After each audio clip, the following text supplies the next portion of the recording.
Ladies and gentlemen, welcome to The Buzz presents an interview with Wes Bergmann, and check out this awesome video before we start. This is a warrior's world. This is a warrior's world. This is a warrior's world. This is a warrior's world.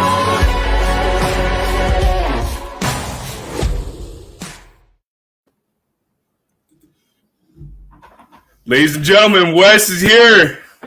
How you doing, Wes? Hey, I'm doing great. This is quite the setup you have. What a nice little video introduction.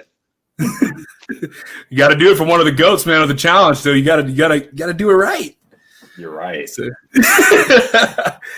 Wes, man, thank you so much for joining tonight, man. It's really an honor. As you see your ticker below, 25 daily wins, 14-8 record in eliminations, 5 finals. I've never had a ticker before. You guys are killing it. Victories. And one over. You guys are about to get hired. Only for the best. Wow, Yep, this is already better than last season's reunion. That's awesome, man. So obviously, season 36 is around the corner, literally almost 24 hours away from tomorrow night premiering. How was the experience? How was the season for you? And how did it feel doing a season without bananas? Well, there's a lot to unpack there, but the show is always the greatest game ever invented, and they have done a very good job of not resting on their laurels ever. So every single season gets a little bit better, and I mean that as far as like the rules get more serious. The team gets more serious and more experienced. The production value is increased. The stunts are increased, both in size and artistic value, as well as in safety. And so there's just all of these. They're just slightly better every single season, which I'm very proud of them for. If they weren't, I probably wouldn't continue to go on. So they did their job. But then you add in the other fact that we had to do so, or they had to do so, we all had to do so while in the middle of this pandemic. So their responsibility to up the ante from last season while carrying the Corona monkey on their back, in my mind, makes them incredibly innovative, and they deserve a lot of props. And you could feel it that we were doing something special while we were there. It always is a big deal to be there. I'm always incredibly appreciative, but it's like I appreciated every second even more, knowing what they went through to make it possible for us to even be there. Meanwhile, my life at home everything would have been a little slower and a little bit less cool because we're in quarantine and lockdown. And so when you're there and once you're safe and all that kind of stuff, it's kind of like, well, I can fully live and go hard here because I'm safe and it's cool. And at home, really, I'd be working from home and, kind of getting by a little bit. But this is the right place for me. And having that kind of mental validation was very freeing. That's awesome. But the second part of your question of not having bananas there was actually quite relaxing. That's awesome, man. That's awesome. Hey, so we're gonna get into some questions. I know a lot of people are gonna want to put comments in for you because you're one of the most favorite people that people love watching, tuning in. So we're gonna kick it off right here, man. How was it growing up in Kansas, and what led you to auditioning for the Real World, which was obviously Real World Austin? Yeah. Well, I was in college at the time. So I was in Arizona going to Arizona State, and I was in Tempe, and I went to an open casting at a bar. So the question is a little misleading in the sense that what it was like growing up in Kansas was cool. It is incredibly good Midwestern people. The priority in life around here is sports. So I'm not like all that special by being an athlete because almost everyone did it because that was what you do, right? Like in California, you can go surf and skateboard and all this. And here you are a competitive football player or a soccer player or a runner or whatever, because that's kind of like what you do. And I grew up in a time like right pre-internet to like pre-commercial internet. So what there was sports. So when I think of growing up in Kansas, I think of sports. And Bootstrap, hello. And then the second part of the question, how did I get on the show, or what was it? How did it led you to auditioning for the real world? Well, it had nothing. Kansas had nothing to do with me auditioning. I just thought it was a badass show, and I saw an open casting call, and I stayed up all night long and got really drunk, and I went with a girl, and we stood in a line, and we went, and I just did my thing. Nice, man. That's awesome. We got a comment in here saying ASU, baby. That's There a it is. pitchfork, by the way. It's not a shocker. That's a pitchfork for the Sun Devils.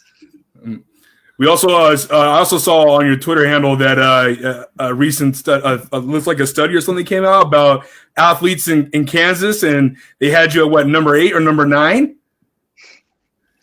I saw something about that, and I retweeted. I think it said that I was the most famous athlete from Kansas. Oh, okay. Something like that, which it's satirical, I think, because they said it was Kansas City, not Kansas, which includes the Missouri side, which includes Patrick Mahomes. And I think he was like 4th or 5th, and I'm 1st, so that's why we know it's satirical. I mean, I appreciate being on the list, but and as cocky as I am, and I'm going to throw around a lot of cocky hyperbole tonight, but I'm not more athletic than Patrick Mahomes. Let's just call it spade a spade. I just liked your reply back of "Tell me I'm wrong." Listen, I am strongly considering some sort of an online debate series, and at the rate you guys are going, you're going to be the hosts. Because you guys have set this all up nicely, and this could very well be a little hosting studio. What I'm getting at is there's so many steadfast fans on the internet that say some bullshit that is just downright wrong and downright stupid, and I mean this in 2 different camps. So I see it as 2 different series. Buddy, go lay down, please. And one of them is in people who talk shit using stuff that is wrong, like facts that are wrong. So they're not only haters, they're not only negative, but they're wrong. Like, not even like an opinion thing. They're like saying stuff that's just wrong. I'd love to get a list of all those people and see who we could trick into coming onto a situation like this, stating them their facts, and then be like, where'd you get those facts? Because you went out of your right, and just knock them out one at a time. And then there's the other side of people, like the thing I said earlier, or like the other day, was like, I would go on a debate stage and say, like, we're better than Survivor, or we're better than Amazing Race, and we're better than all that kind of stuff. And at least I acknowledge that's opinion based. It's subjective. But I would win that debate too, because the challenge gives me a shitload of ammunition, and I'm a really good debater. I'd murder anyone who tried. And we got Carrie chiming in. I don't know any other athletes from Kansas. #thanks MTV. So I guess I am the most famous athlete from Kansas. The thing that we have going for us, or the thing I have going for me, is Kansas City is right down the middle. So half of it's in Missouri, half of it's in Kansas, and a little bit of like the downtown kind of cool place, if you would, that you would live, is on the Missouri side. So when Patrick Mahomes buys a mansion, he's doing so in old school money on the Missouri side, whereas I'm a little bit more, there's suburbs across the whole city, but I'm in a part of the suburbs, which means, apparently the competition is low. I very well might be the most famous athlete in Kansas. You might be. And all of those words are debatable. Famous athlete and Kansas. Like, all of those are debatable, because I live other places too. We got Irvin saying we need Wes on Survivor. Then we got Brett coming in. Wes is by far my wife's favorite challenge player of all time. He is one of the best of all time at mental warfare. And then you got big fan Wes. I like all those people, man. If you guys want to keep buttering me up, you are more than allowed to. Thank you. And every great fan, especially the men, are like, "Oh, you're my wife's favorite." Such a classic thing that I hear. It's like, okay, buddy, you could just admit that you're a fan too, right? Like I met a woman that I'm a fan of at a red carpet event about a year ago, and I did the same thing. I didn't have the balls to just say, "Hey, I'm a big fan. Can I have a picture?" So I go, "You're my wife's favorite. Can I have a picture?" But really, she was both my and my favorite. But no, I knew what it's like to lie for those reasons. Definitely, man. I hear you. Definitely most the famous athlete named Weston. You're not wrong, Alex. Wes, with that being said, when you first started going to doing the real world and then obviously Fresh Meat and then Duel and all that, how hard was it to transition from normal life to reality TV life at first when you first started in your reality TV career? Well, I think I transitioned quite easily. I was a very outgoing party guy, very social. Not really anymore. I'm a lot more of a homebody now. But when I got on, it was like 19, 20. That's when the very first show aired when I was 20.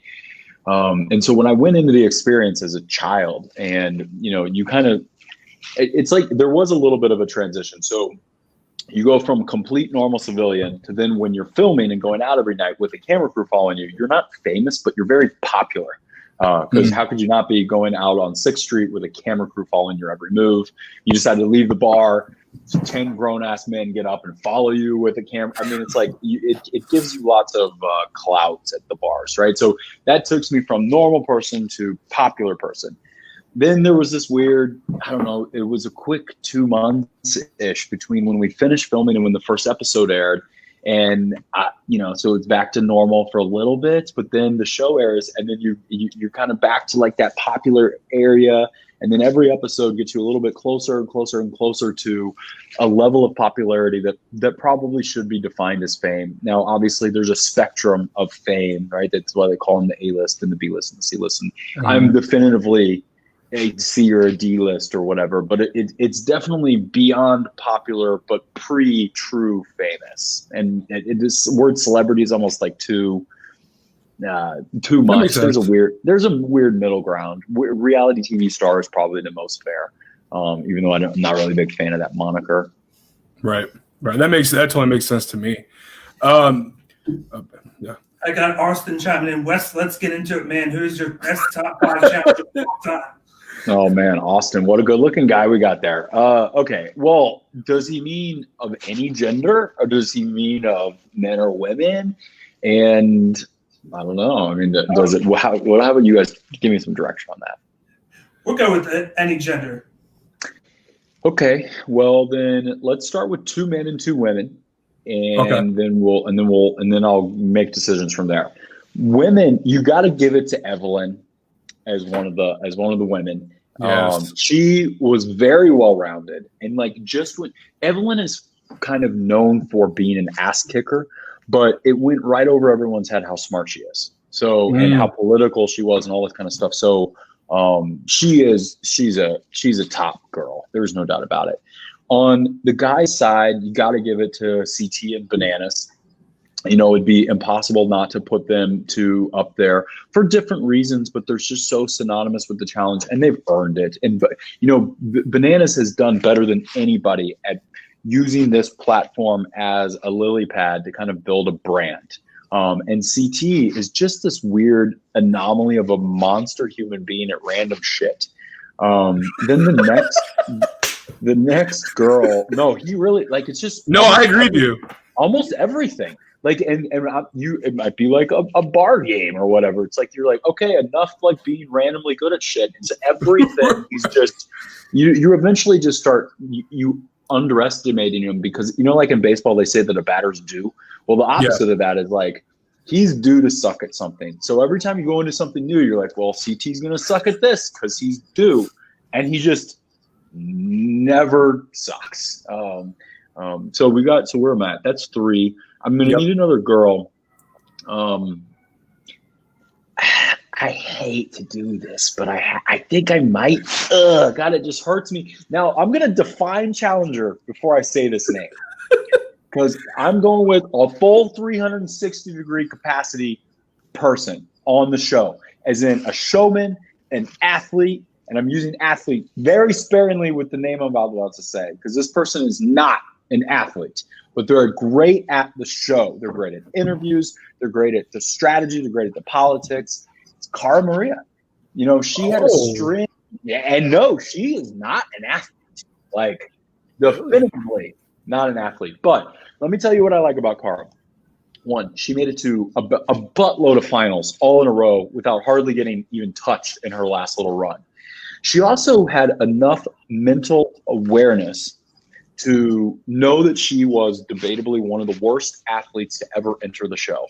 And she figured out how to fix it. And she took her time off to go fix that stuff. And she uses CrossFit as her modality.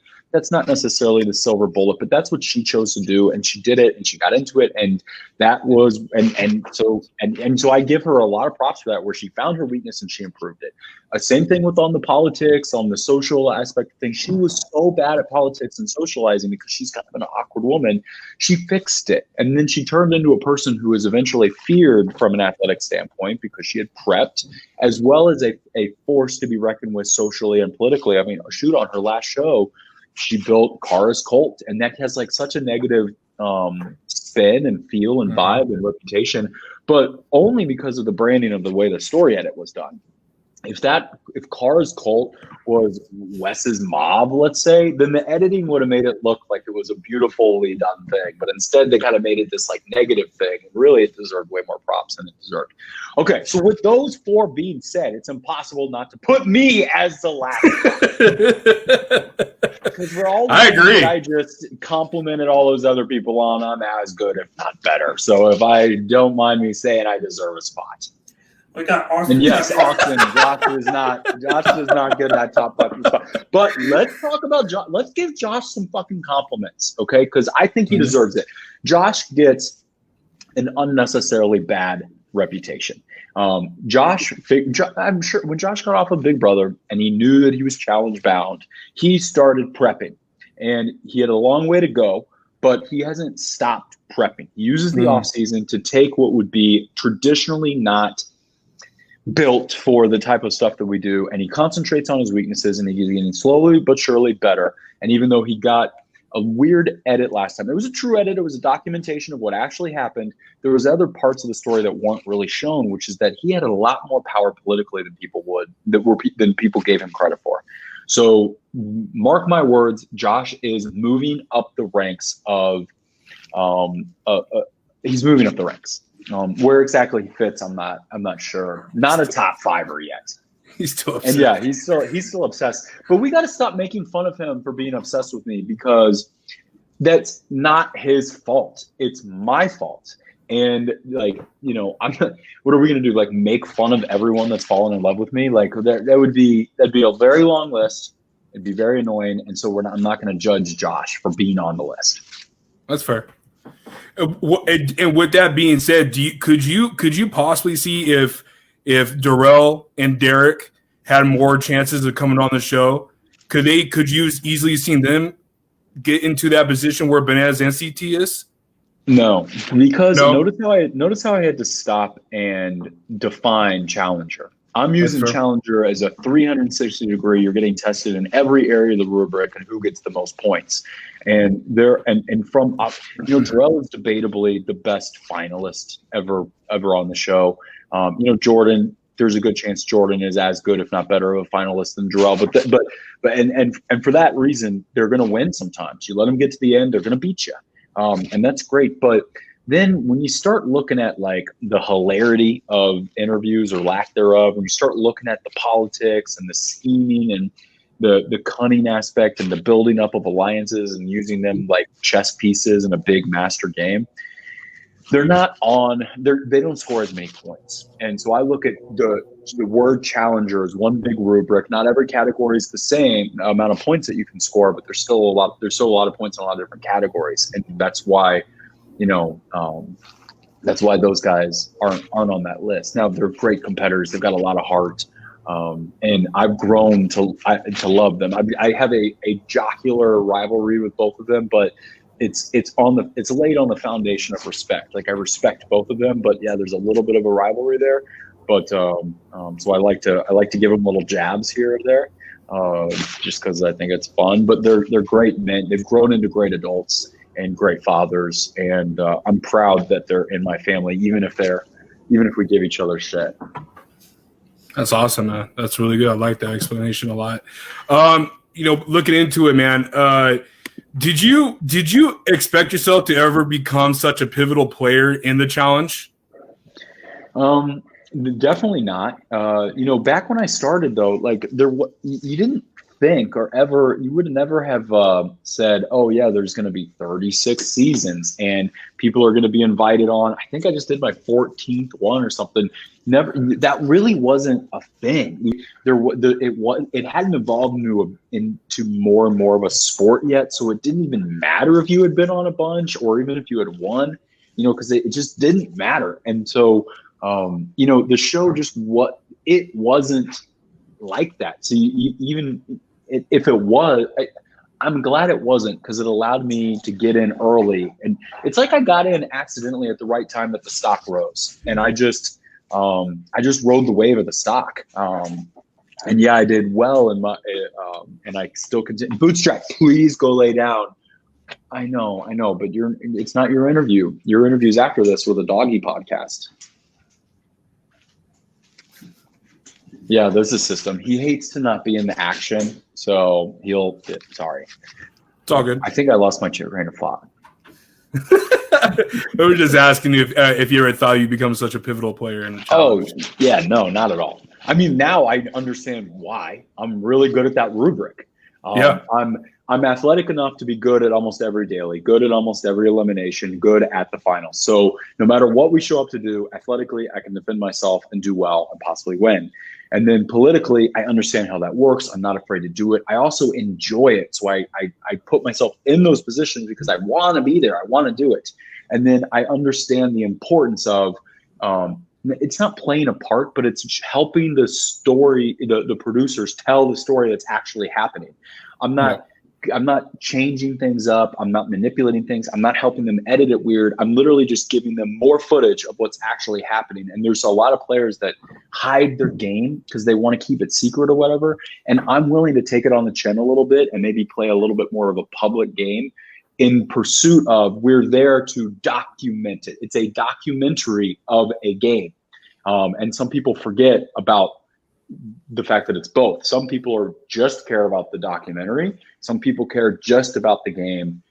I care about both. And that's what's given me the opportunity to be on so many and to take so much airtime. Yeah. Would you ever, when you got done with your season with World Austin, even before that, did you ever have the challenge as a goal of yours to apply for after your World season was done? Never. The goal is to get on the real world. I know there's a lot of people that say, oh, I did the real world just to get on the challenge. And that might be true. But we kind of forget that the real world was like the Ferrari of shows back when I wanted to go. It would have been the only show that I would have done. Like, I dropped out of college for it. I mean, it was there was nothing else that I would have dropped out of college for. And so I really loved that experience, and I made the absolute most of it.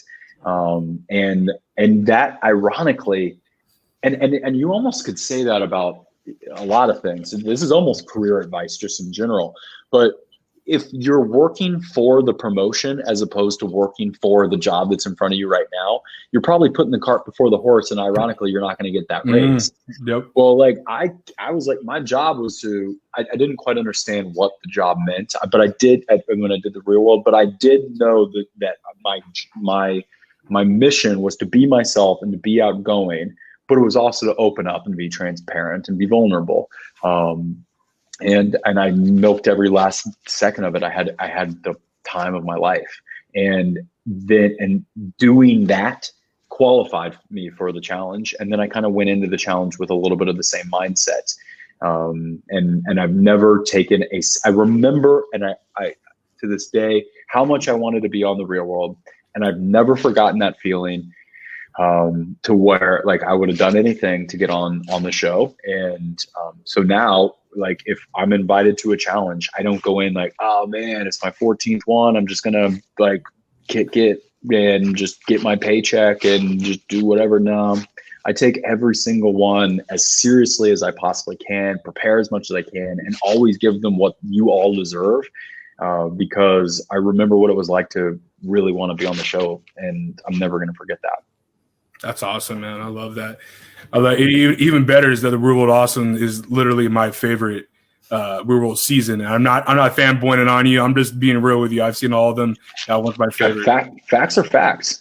Facts are facts, brother. I mean, it won the best season of all time. So, It did. Like, we're not like it is. It's facts are facts. Yep. We I agree. got Brent chiming in. West, do you find the newer challenges to be more difficult than the earlier ones, or were the earlier ones more difficult? Mr. Meeks, the challenges are definitely getting more difficult. And I'm not exactly. You could mean that in several different ways, and both of the ways that I'm defining it right now are both yes, difficult. Yeah. As in the dailies and the eliminations are indeed getting more challenging. So that's on a micro level. On a macro level, the game in general is getting harder and harder to get to the end and to win. And the main reason for that is because the cast is getting better. There always used to be a lot of people that were there just for the vacation and just didn't really care or were just super beatable. And now I look around and like, I was bred for this show and I'm like one of the worst athletes there now. No, I take it back. I was just trying to prove a point. I'm still the best. But now you look around and it's like, whoa, there's like Olympians on this cast now. Like, what the hell? Which is great. I love it. It makes my job harder, but it also makes it so much more fulfilling. Like, I'm not leaving my adult life for a couple of months to go play a silly game that I just can't grow up from. I'm leaving my job and my life and my wife and my family to go play one of the coolest games in the world that just continually gets cooler and cooler. And so even though it makes it harder, I'm okay with that trade-off. I was going to ask, how has it evolved for you where instead of just having people from Real Rules and Real World, now they have people from Survivor, they have a wrestler on there, Olympian, Big Brother. How is that? I love it. I think it's great for our game. And I love everything about it. Now it makes it harder because they've got a bigger pool of people to choose from. And you never really could take your spot for granted. I think there's so many, and I'm not going to name any names because this is a really sore subject for a lot of the people I'm about to mention. But I hear regularly a lot of OG-esque people that want to come back. And you want to know, I have a story, if not multiple stories, of just about every one of those people that now wants to come back, of them denying the opportunity to come at one, if not multiple times in their past, and or quitting while they were there. And so they took their opportunities for granted. They missed out. And now that it is the Tesla of stocks, they want to it's like, no, you sold when it was an IPO Tesla. And now it's after the split. Okay. And you guys want to just buy back in and you don't understand shit's gotten 400% more expensive. And you don't qualify anymore. You've already shown yourself to quit, or you've already told them. And because there's so much emotion about getting invited and saying no, there's so much pride when they finally say no. So they say no like assholes. They're not like, oh man, I really want to do it, but I got to go back to school. They're like, fuck you guys. You didn't pay me enough. And then they write a little note. They've got a spreadsheet. You think MTV doesn't know how to use a fucking spreadsheet? They got a spreadsheet and it says, this motherfucker told us to fuck off or tried to charge us $200,000 to show up. And that's in their spreadsheet. And then it's on the next column over. It says, don't call again. My God. Because like what's happening is that casting director is going to move on or move up, right? And so they're a corporation. So and just like in every corporation, you have to have processes and protocols and tools and software to make it to where the next human can do that job. And things like spreadsheets that take vigorous fucking notes on us is part of the system. And so, and I've got love and respect for these people. I think that a lot of them made the right decision when they decided to stop. But I don't have an example of any of the people that all the fans want to come back where MTV just phantomed them, where MTV was like, oh, I'm going to ghost you guys. It's like, no, every single one of those people, let's call them the 10 or 15 most brought up people, That was the challenger's fault, not MTV's. And and trust me, this is one of the reasons why I have a hard time taking shows off, because I know that there's a huge risk. The risk is I become irrelevant on the storyline. I lose touch with the fans. I lose my brand, whatever. And so it's a huge risk for me to take one off. But even when I do, you want to know what I say? I say, gosh darn it, Mr. or Mrs. Casting Director, I am incredibly sorry, but I've got to go back to college. Please keep me on the list. I fucking love you guys, because I actually do. I've got a knot in my stomach. Let me know if you need me to host anything or help you in any capacity. Please call me next time. I'm going to be ready to come back. And that's how I treat them, with fucking respect. Now, so everyone's favorites that are now on the sidelines, 100% of them, it's their fault. Wow. I got Austin chiming in. Wes, do you think Kenny would be better than Bananas if he never stopped? Yes. Ooh. Yeah. Well, Kenny, okay, let's give a couple of compliments and a couple of insults on both sides. Kenny became an incredibly good endurance athlete, and he already kind of had it in him to be a good finalist. But then he just got way better. I mean, in the subsequent years, I mean, I just kind of follow him from a distance, and I hear stories from Bananas. I mean, he's an Iron Man now, right? So he just if you don't do the challenges anymore, sometimes some of us get into things like triathlons and marathons and stuff, and that's the route that he goes. It's one of the things that you can somewhat scratch the challenge itch without needing anyone's permission or a television show. There's a high likelihood that I will experiment with that at some point in my life because of that. Like, I know what that would like. I can see myself getting into triathlons or something. So he's a good endurance person, but he's a horrible athlete. Like, horrible. There's a huge difference between endurance athlete and athlete. That man can not even walk without falling over. He has no coordination, no hand-eye skills. He is a bona fide idiot. So every puzzle he'd get a last place on, whereas Bananas is way smarter. So they both have different strengths and they both have different weaknesses. And Kenny was funny. He was funny, as inappropriate as he is, inappropriate, saying it lightly in a handful of ways. He was fucking hilarious, and you can't take that away from him. But they're both really good. Yeah, man, that's awesome, dude. I you know what? It was crazy. We're going through these questions, and I had to ask you this. Who said this? I have a BMW, a monster truck, and 30 companies. Suck my dick. Is that the greatest line ever in challenge history? I think possibly reality television history. It's up there. It's up there. It's up there. It's got to be. Yeah. Pretty amazing, huh? I don't know where I come up with this shit. I don't either. That has been the subject of a hotly debated stuff, because people are like, 30 companies. Oh my God, what a liar. Oh, how is that possible? What are you selling? 30 different things on Etsy? I hear it all. Let me explain it very, very quickly. I think people have finally started to figure out what I actually do, and now I understand, holy shit, like, this is actually kind of serious. I own one company.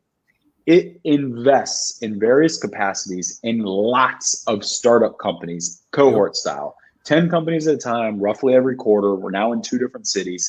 So I invest in somewhere in the neighborhood of 60 to 80 different businesses across 3 different states on an annual basis, which meant at the time that I said that line, we was only 3 cohorts deep, which meant that's how I know about exactly how old my business was, because I know I can count.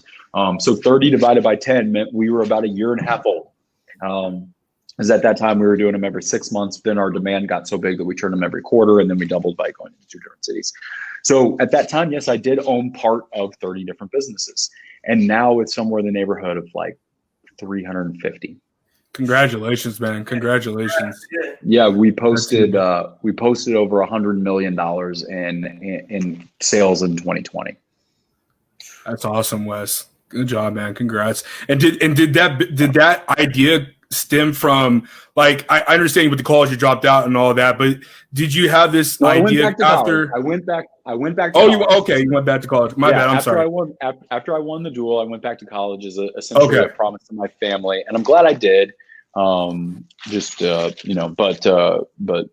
yeah, while I was in college, well, okay, so my entire life I've been obsessed with entrepreneurship. I remember when I was in elementary school for Christmas, I was asking for business planning books. It was ridiculous. I was pirating software from download.com about like basically CRMs of the 90s. Like it's like my nerd levels. Jeez. My nerd levels are off the fucking charts. The stories that my parents have about what I used to do in elementary and middle school are just ridiculous.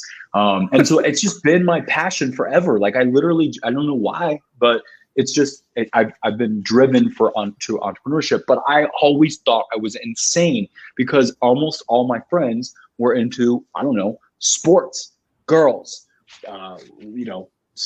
TV, video games, that kind of stuff. Right, And so right. I thought I was crazy because no one else really, and my parents were very good about it. They didn't understand, but they knew it was like my passion was like my version of the guitar. Who knew that how constructive of a hobby that it was?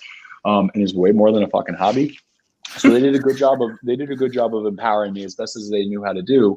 But then when I went back to college and I got into some entrepreneurship classes, I learned about what business incubators were.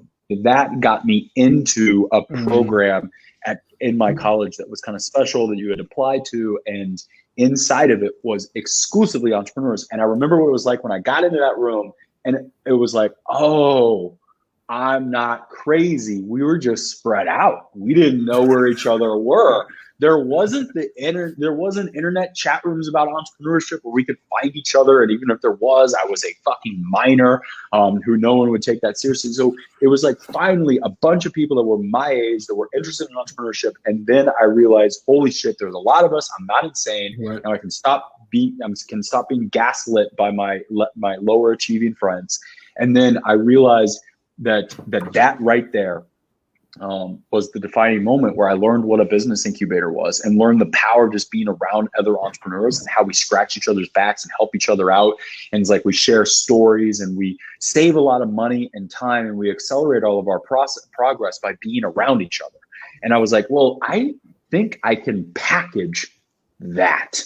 And that's what Beta Blocks is I find the best people that are at the same stage of business and I get them all together, and together, even though we're all working on different things, one person might be working on a mobile app, one person might be working on a biotech company, one person might be working on some sort of a small business service, whatever.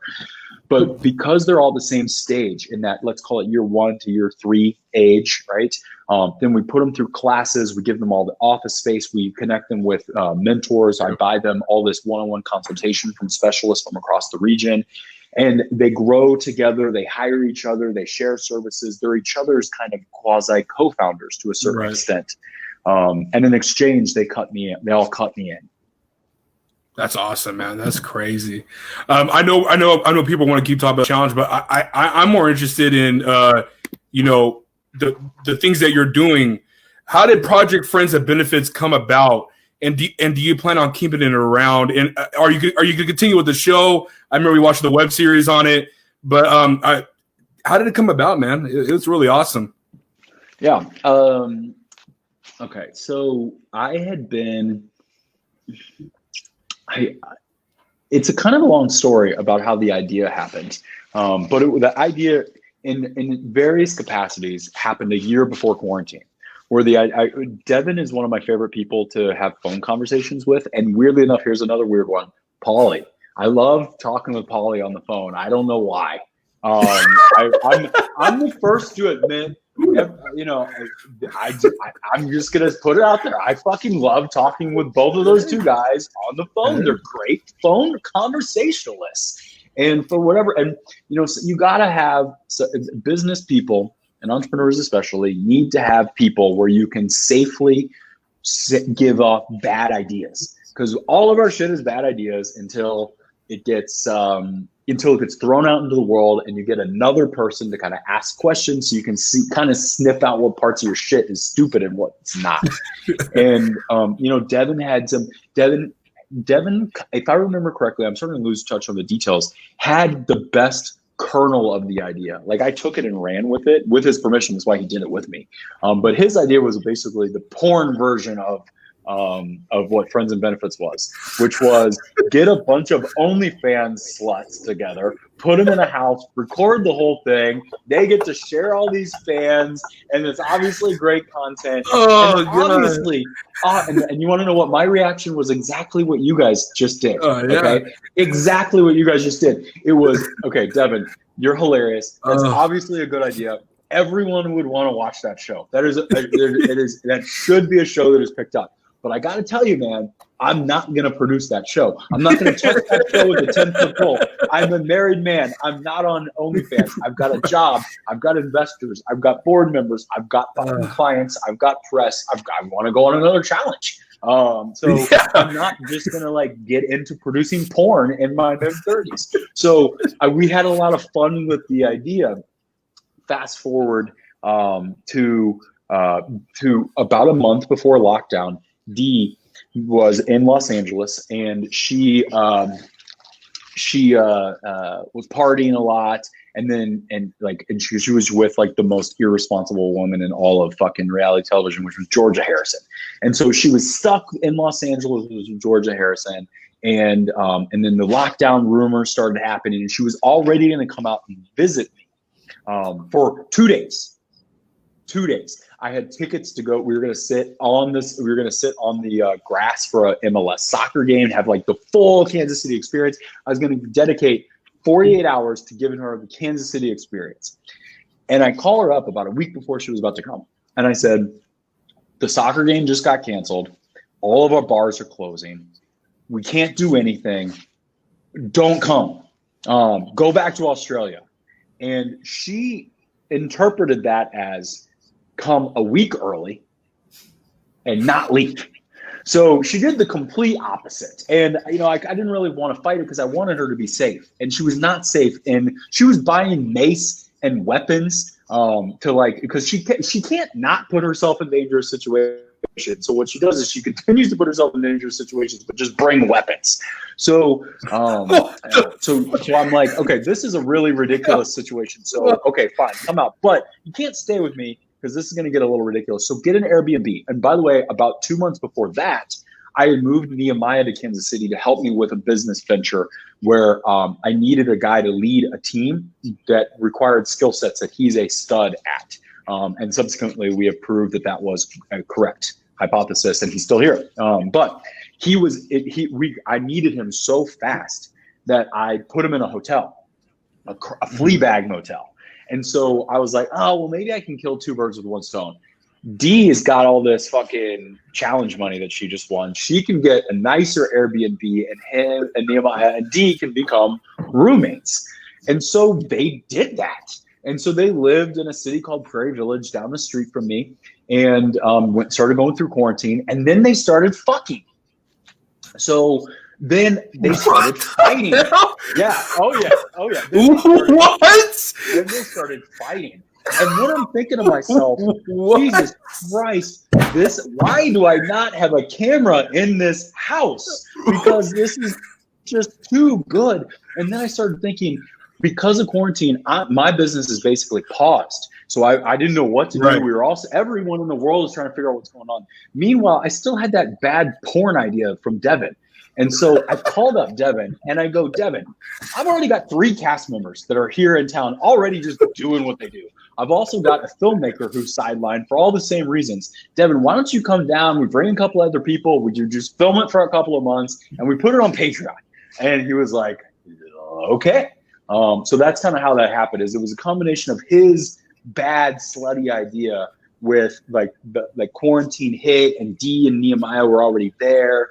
Another important thing, I had to buy a production company to film a pilot for a business reality show for CNBC about 2 or 3 months prior. So I had this production company. I had experience creating a show in a house, kind of documentary style. I had 3 cast members that were already there. I had 45 cast members that were all now jobless. So it's like all of the stars aligned. So that's how that happened. That was probably the long version. I appreciate every bit of that information. That was insane. Brand Meeks here. Will Dee ever be allowed back on the challenge? Probably not. Yeah. That It was sucks. that is a frustrating, shitty situation all around. I see every side. Dee made a really, really, really, really big fucking mistake. And then after the mistake, she did a really, really, really shitty job fixing it. And that second part is where I'm mad at her. And yes, I'm mad at her for making a mistake. It was just fucking stupid. It was still classified as a mistake, not like bona fide ridiculousness. It's then that she refused to like own the fact that she had made a mistake, fix it. That's when my livelihood started to get put in risk, at which point that's when I had to kind of ask her to leave the situation. But shitty all across the board. That was a very traumatic situation that we're all still in various capacities kind of suffering from. Yeah, definitely. And you want to talk about someone that I haven't seen in a long time from the challenges, her evolution from War of the Worlds to the next season, where she became pretty much a Wes, female version of Wes, because you taught her everything, and she was becoming really powerful. Wes, like she was really owning it, and she was winning eliminations. So I mean, I know it must hurt you a lot because you trained a lot with her as being partners with her in the first War of the Worlds. But I can see her. Even though there's a lot of stones to throw at her for sure, and she deserves a lot of them, there is also stuff to be learned. What she did, I'm just talking about the challenge, just from a job description standpoint. Why is it that the new girls don't understand that their job is to get in good enough shape to kick each other's ass, to then do it, and to then brag about it, and to own that character, and to just be vulnerable and transparent and communicative and fun about it and unapologetic and when it comes to the character and the TV show, right? And she did all that. And there's a lot of men and women that go on the show and they don't do any of those things, and they wonder why they don't get calls back. That makes sense. I know we only have a few more minutes with you, my man. There's a lot of questions on the board, but a personal question for me that I wanted to ask is, by far, hands down, I think Rivals 2 is the greatest season of all time. In your opinion, what is the greatest season that you have ever seen? If you want to make it a two-parter, you could say, and what's the greatest season that you've ever been on?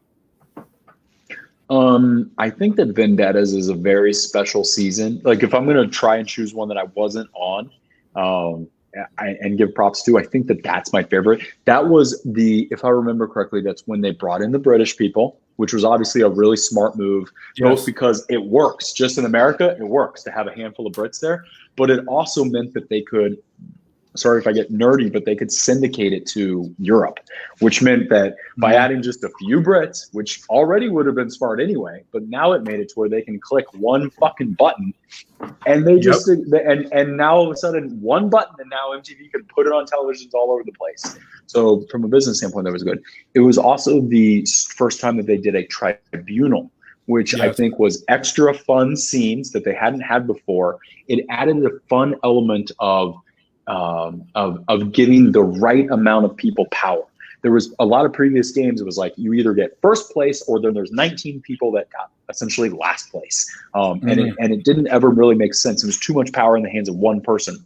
But putting power in the hands of 3 teams or 3 humans and then documenting what they do with that power kind of together, it's brilliant and great and a lot of fun. And I remember watching that thinking, oh, that tribunal was literally made for me. And sure shit, I get into the war trilogy. I won more dailies than anyone combined. So it was, I just dominated. And then I totally made those tribunal-esque scenes mine, and I fucking loved them. Yes. And then the best show that I've been on probably was War of the Worlds 1. It's hard not to say The Duel because I was the first single winner and I won and all that kind of stuff, and that's great. But, War of the Worlds was one big definitive step in the direction of an international sport. And there was just some great fucking dudes on that season. that was very just different than usual. It was, I mean, they took another tangible step in the wrong direction of how hard the finals were. You know what I'm saying? And it was, I just can't. That's probably my favorite one that I've been on. Hard not to say the Duel, but I think if I'm trying to be fair, War of the Worlds won. What was your favorite elimination that you were a part of? There was I mean, it's hard not to enjoy and think back fondly on the pole wrestle with Derek. I mean, probably because that gets brought up the most. It has yeah, thank you. It gets brought up the most. But I think that probably one of the coolest ones. There was one that I did against this guy on the Ruins where it was like reverse puppeting. He was on a box and I was on a box. Oh, yeah. So my right arm was attached to his left arm with a cable, and my left arm was attached to his right arm. Same thing with our feet. So, like, if I moved my arm back, then his arm would go forward like that. So you had to shake each other off of the platform, and it was in athletic feet because it was so full body. Because everything is and it had a lot of risk and strategy because you might move something, but if you do it, that might also take you off balance and get you knocked off. So I won, and it looked great. But I was so busy stealing that show for all sorts of other reasons that some of those eliminations that they put me into, and I won, just get swept under the rug. I'm going to throw it at you. Most overrated challenger of all time. Most underrated challenger of all time. I don't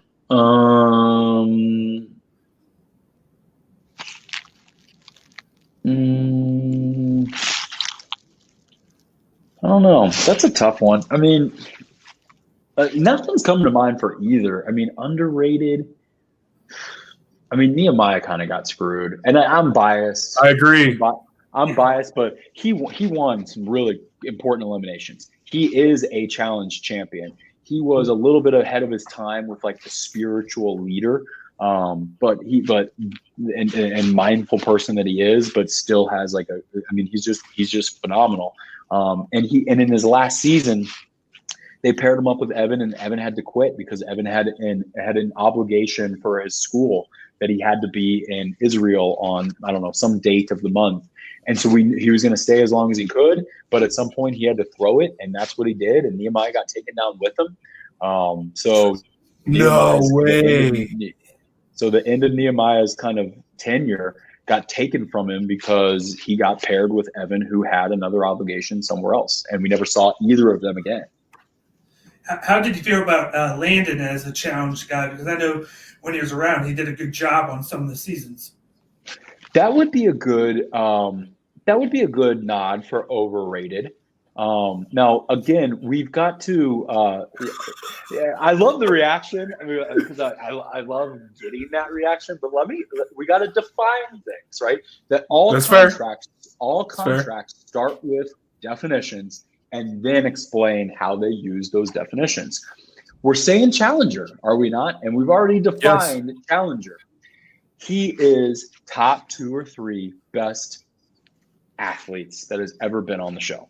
Okay, from a well-rounded standpoint, that man could do it all. He was also funny, but he was just a positive guy there just for a good time and to play the games hard. And that's cool. That worked. But that's not enough. You've got to politic, you've got to scheme, you've got to tell the story, you've got to be willing to be anyone that is necessary to, Tori is most overrated. That's a good one. We'll get to her next. Thank you guys for the idea. Ashley is about rated correctly. Sorry, I'm looking at the comments. I don't know if you're good. You're good. We love it. Yeah. So because of that, like Landon is a special person, a very, very good human. I would trust Landon to babysit the children that I don't yet have. Right. I wish him the best, but could he survive in the modern challenge world where you have to be a chameleon? I don't know. Maybe. But I know that he was very, very uncomfortable with those types of things. And I don't mean being a bad person. I've never been a bad person, but I'm willing to play the game fucking hard. And, and so there's that. Tori's really fucking overrated for sure. It's all, I mean, everyone's in the same. I love this. Everyone's in the same mindset, right? Like no one disagrees with that one. I mean, No. she's never won. She's had a handful of opportunities. She's been partnered with good people. She's done what she's had to do, but she's never won. She's had multiple opportunities. She's been in multiple finals. And she just keeps getting stopped by honestly less superior people. Like what? The girl on the other team, and the second time that she had an opportunity was D. Okay, and then Yes. in the first one, she lost to Cara, and in the endurance thing, or was it Camilla? She lost to Camilla. And then told Amanda she lost to Jenna when Jenna was like halfway out of it. She wanted to go back home to Zach. So I'm not buying. And then Jenny, when she beats her in the hall brawl, Jenny was trying to quit, right? So she's gonna get all this credit for that. And I don't know. Yeah, that's probably a good one for overrated. Now let's define overrated though. Overrated doesn't mean that she sucks. Overrated doesn't mean that she doesn't deserve a spot on the show. She deserves her spot, but she's got some hype that she has not yet to earn. Yes, that's perfect. Perfect explanation.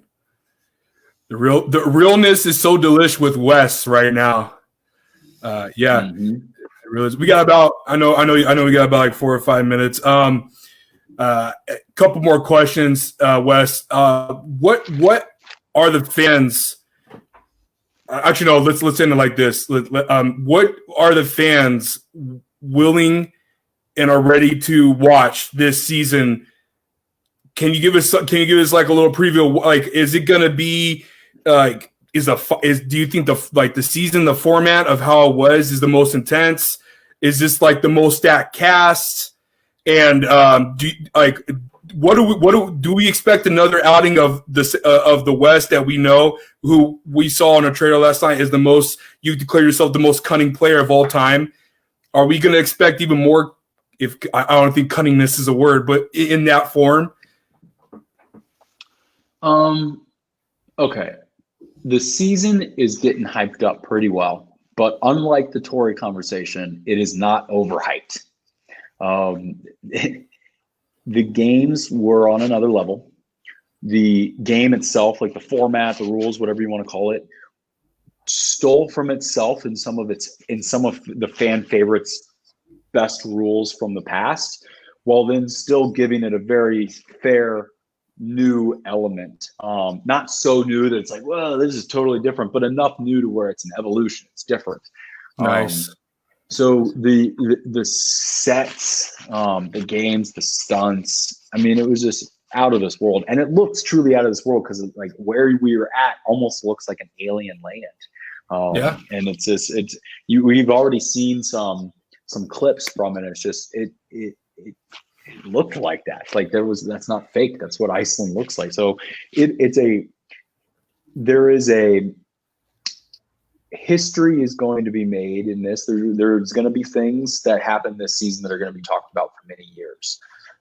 Certain relationships will be solidified in good ways, and certain relationships will have been blown up in bad ways. All of which, when some random friendship several seasons down the road is all together, we're going to be like, where did that come from?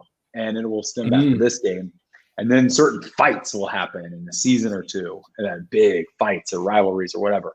And you'll be like, what was the impetus for this? And it'd be like this season. So this is a can't miss season. It is what it is. And I'm not paid to say that. It's like, it's great. It is what it is. Like, it's great. And yes, the cast is very special. Some people, I hear this shit talking on Champs for Stars. Like, oh, Champs for Stars, like they don't do it anymore. It got canceled. No, Champs for Stars was a pilot test of what is it like when you put people from all sorts of different shows and put them together in a challenge-esque way. And it worked. And so they just put it into the main show. The people that are on Lolo Jones and Leo Rush and the Big Brother people, all that kind of stuff are there because Champs for Stars worked. And so it was a test. And like any good asset, like if you're a corporation, you got this big idea, you don't test it on the main product. You test it on a side project. So if it does well, you can bring it into the big mothership. And if it does bad, it's called sandboxing. If it does bad, it's sandboxed. You can light it on fire or bury it and never worry about it again. Well, it did really well. It accomplished what it needed to accomplish. And ever since they stopped doing Transfer of Stars, all of a sudden there's people from all these other shows. Yeah. And so it's like, yeah, Transfer of Stars really was a test. It worked. I just think of T.O. and CT and that scene that they had, and that was epic. Yep. And he's so hard up for money, he might be on season 37. Hey, real quick, did CT lose his dad bod?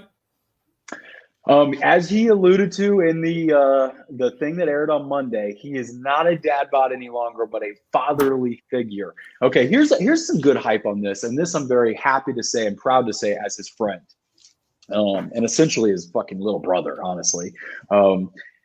He everything he said on the thing that aired on Monday is so true. Like, it comes off so flippant, like, oh, I'm really having to work on myself, and I wasn't in the right mental and emotional and physical headspace, and I've got to fix all that. He did. He came in, like, he had meditation tools. He had lost 30 pounds. He was finally funny again. And I, for the first time in years, I've stuck by him because that's what brothers do. But for the first time in years, I found myself leaving the room that he was in saying, I enjoyed that. I enjoy being around him. And now he's not acting like an obligatory brother that I owe trust and loyalty to, but instead he's a friend that I want to give that trust and that loyalty to. And that is going to transcend, in my opinion, into the show, because when it's like any good job or any good athlete, when they're happy and stuff is good in their life, then they're better at their job and they're better at their game and they're better at their sport. And CT, he's gonna do some shit this season. Right from the jump, he's gonna do some shit. Yes, which I think, which I know for a fact the fans are going to fucking eat up with a big old spoon. They're gonna fucking love it. I remember just seeing it because there's a particular storyline that I'm not going to discuss. But I saw the storyline. I knew what he was doing because we had like a little bit of him and I had a focus group in our room. And then I see him implementing it. He's got serious storylines or whatever, but he's also got one very important, about 40% relevant, 60% hilarious storyline that's going to emerge. And I remember seeing him through the windows. And I just I pulled up a fucking beanbag and I just sat back and through the window. I know it sounds kind of creepy. I just watched him like do this thing, and the camera's got it. It's gonna be good. I've even seen hints of it in the trailer. Like, he's gonna, and it's not bad stuff, right? Like, you're not gonna watch it and not want to show your kids. You're gonna, it's like, it's mature, good, solid entertainment that fits into the game. And yeah, so. Wes, do you have a couple more minutes so we can ask you some questions, or Yeah, go for it. Cool. Man, I really appreciate this so much. This is really a lot of fun. I know early in the on the show, on tonight's show, that you talked about CT being good at just random shit, like you said, your exact quote. In Rivals 2 finals, I know it was a long time ago, but I want to bring it back. Did he lead the way for that math equation? Okay, so I did that one, but let me tell you how it happened. So I was the one who knew what the Pythagorean theorem was, and so you had to know. It said use the Pythagorean theorem to solve for this, and I remembered what that was. But then what even smart people, and I've tested this on like really smart math people, the number was so large, you couldn't do it in your head. It wasn't like a squared plus b squared plus c squared with the size numbers that they were given was ridiculous. So I'm trying to do it in the sand. And eventually, and it was multiple choice. So there was like option A, B, C, D, E, whatever, and a rope was tied to all of them. And once you found out the correct one, then you saw off the thing. And eventually I looked up at CT and was like, CT, I can eventually get this, but I can't really see what I'm writing in the ground because this was a bad idea. Like, sand is not pen and paper. And so I'm not going to be able to do this. But based on the math that I have done thus far, I have a very good estimated guess as about the size of the answer. And there's a relatively clear damn good guess that I've got, which let's say it was C out of A, B, C, D, and E. And I'm like, all right, I give him the knife or the thing, and he starts going, and he's like, "Come on, Vegas!" And I'm sitting there thinking, this better be correct because this one is my world, and I basically acknowledged I couldn't do it the way that it was probably meant to be done, but I did it enough to narrow it down. That's awesome. That's so crazy. Because the editing, it made it seem like it was all CT. That's why I always wanted to know. It felt like that was more like you and your way of telling him, hey, to write it down on the sand, which obviously they showed. But it made it look like it because he's the one who cut it, because he's the big fucking Right. burly guy who was sitting around with a knife waiting for the brains to solve the math question. So I'd spent minutes in the sand. And so he's just sitting there waiting to be told what to do. And I'm eventually like, listen, I got to tell you, this isn't necessarily the right answer, but it's my best guess. And so he did it, and he was like, come on, Vegas. And yeah, that was a good scene. Go ahead, Daniel. Is Corey Nelson friendship real? Yeah, very, very real. You know, those are two spectacular men, very much so on their own different journeys of maturing to becoming great adults. But they're almost there, if not already there. Very special in their own rights. Very different. I don't know how or why they're friends. It works. But on paper, I don't think that they would be friends because I consider them just very, very different personalities. But it works. And you know, Nelson is the funniest man on reality television. Again, fight me. You're not going to win. And Corey is evolving into one of the most amazing men on reality television, just as a man, and what he's turning into as a father and all that, and you know, so I respect both of them a lot. Don't get me wrong. I'm gonna have some problems with them. Okay. But that doesn't mean I can't compliment them, you know? Right. You know, stuff. But there you go. In War of the Worlds 2, beginning when you guys won that first challenge against the UK, was there the editing didn't really do justice? Who decided Jordan to become the spokesperson for Team USA? And then was there a huge argument on who to pick between CT and Turbo? Because my guess would be because that's your brother and everything. I know you were fighting for CT to come join the American side, but they really didn't talk about it that much. There was enough that's such there are defining moments where you can feel that the decision that's going to come out of your mouth is going to have ramifications for a whole season. And it did. And sometimes it's best to, even if it's worse for your team, to not be the one to say it. Or even if you're correct, sometimes it's best to not say it. And so Jordan was essentially volunteering and was confident about it. And he wasn't all that wrong. Like, I just watched Turbo do a lot of impressive things on the previous season. That is a fucking spectacular player in almost every area that matters. And so I didn't think the decision to pick Turbo was wrong. And so not to mention, you kind of want spies on the other team, don't you? So that's true. That's what it felt like I had. So I was in a little bit of a win-win situation because all four of those, I forget what they called them, captains or whatever. All four of those people are my friends in various capacities. So with that being said, I wanted to see if I can catch you in this. Is it fair to say that you and CT always have this like work, like partnership going into each season that you guys are both on? Yep. Okay. Yeah. Trying to find a good way to put it. We're not going to pull a Nelson for each other. Not because we don't love each other, right? Right. But we both know that stuff, although it made a great scene, I loved it. Mm-hmm. That's not something that him or I want from each other. So we don't really formally work together, which is kind of difficult for some people. So I'm not gonna go after him, but I'm also not gonna formally partner with him either. And which is how he likes to play. And in the few times that I've even somewhat tried to work with him, it's not been easy. So it's best just to leave it in the, hey, I love you, you're my brother. I'm not going to come for you, but I'm also not going to include you in my scheming. Because you'll ruin it. Because I want to enjoy this, and you're negative Nancy. Anytime you get into a huddle, you're fucking not fun. Like I want to, even if my scheming backfires, I don't care. That is I am enjoying myself, so let me fucking enjoy it.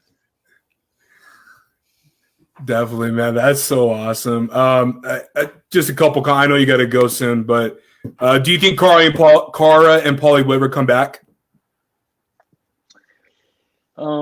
Probably. MTV's a little mad at them for different reasons. There was no silver bullet problem, but I think more like 5 or so small things that MTV rightfully was mad at both of them about. But because there was no like neck throbbing fucking arterial cut, there's always a chance that they could come back. They both want to come back. I think Paulie probably more than Cara, but they both want to come back. They both would come back. I think that they both, in their own ways, have learned their lessons. But again, there wasn't big mistakes. It was just a bunch of small mistakes. So maybe time heals those wounds. But they both have been forced to move on in their own rights and are doing very well. And yeah, they would rather have the challenge in their life, but they also didn't sit around and wait for their next job to come, which was the right thing to do, and it has paid dividends. That's awesome, man. That's awesome. That makes sense to me too. Last one for me, man, is Jordan. I know you and Jordan have had some beef in the times that you guys been together on shows that all steam back from Rivals too. Is that beef ever going to be, cemented? And do you see Jordan, is it really true that NTV puts you on a ban where he's not going to come on for a couple of seasons due to his past comments? I don't know. They don't tell us. Okay. There's not like a private contract for how they deal with this sort of stuff. There is they have no incentive to tell us things like that. Like if they're thinking, oh, we're going to sideline him, there's a chance that they don't even tell him that. I don't know what they've told him. But there's no incentive, because if they change their mind in 3 seasons, they want to bring him back, fine. As opposed to them setting some sort of arbitrary rules and being held to their own rules. Like they need and deserve all the power. But at this point, I want him to come back because apparently it'll end up being him and I versus Tori. Oh, jeez. Oh, jeez.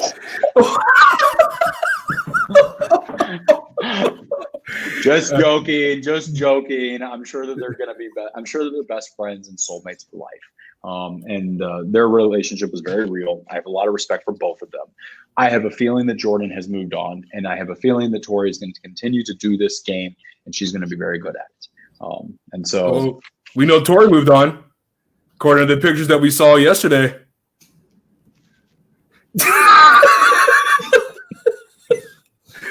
I don't know what to say with that. It's just so messy. It's just so messy. I don't want to speak on it because it ain't none of my business. But I feel you. It ain't none of my business. And I'm sorry for all parties involved. I'm sure it's a very complicated thing for all of them, including Tori, to navigate through. Looking forward to season 36. Dan, you have anything to say before we let Wes go? No, he just answered my question about Tori. Like, I wanted to see how she's going to be now that it looks like they're not together, whether she might be a better competitor now, and that she doesn't have to worry about him. Well, yeah. So he's not on this season. So she's going to get to do that. And off the bat, I think that it helps her, right? Because normally I'd be trying to figure out a way to get rid of her, because she's with him. So I'd be thinking about how do I get rid of either one of them, but particularly both of them. But because he's not there, at least I have it in my mind, I'm just going to ignore her. And hopefully she gets that memo. And so if I believe that, then, maybe other people do. Because the main reason to get rid of him is because he's a great finalist, which means he's going to have a lot of power throughout the game. And then there's a chance if he's still around, there's a damn good chance that he's going to beat me at the end. And she kind of gets drug in with that. But because he's not there, all of a sudden I have to kind of reassess the situation. Wes, man, I honestly can't thank you enough for doing this for us and coming on the show for Daniel and I. I know you and Daniel were talking, and honestly, for myself, man, I've been a huge fan of yours since Austin's season all the way to now. I literally got so happy when I found out you and CT were paired in Rivals 2. It literally made me and my brother really happy. But man, I honestly appreciate it. Yeah, I appreciate everything you do, man. Thank you for being so real with us. And I pray and I hope that we get to do this again with you sometime in the future. Of course. Thanks, guys. Thanks for coming on. Of course. Yep. Signing off. You guys are going to like this season. I can guarantee you that. I'm looking forward to it myself. Appreciate it, man. Thank you.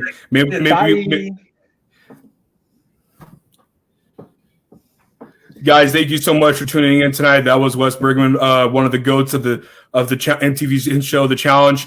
Season 36 is premiering tomorrow night. Please tune in. Like you said, Daniel, just to recap real quick, man, it seems to me that this probably will be one of the best seasons we have ever seen on The Challenge. Oh, definitely. I can't wait to see all the different fights, the alliances, the friendships broken, and I just can't wait to tune in tomorrow. Yeah, man, I'm either. Guys, thank you so much once again for your comments. We are The Buzz. We are getting interviews like this like crazy. Shout out to Wes, as always, once again, for even taking the time and doing this for us and giving us an hour. He went above his time, so obviously that shows you what kind of a guy he is, how awesome a man he is. A great interview. Hope you guys enjoyed it. From Daniel and I. Daniel, I know you host your shows. You got Stand Your Ground and Cage My IQ, which was on, I believe it was on yesterday. Go check them out. We have live podcast shows all week, and I am the host of Game and Drive, and I'm the co-host of The Blitz on Sundays with Josh DeBoer from the DeBoer Room. Thank you guys so much for tuning in tonight, and I will catch you tomorrow night. And thank you guys so much. Like, follow, and subscribe at The Buzz, Facebook, Instagram, Twitter, YouTube. We'll catch you guys soon. Have a nice night, everybody.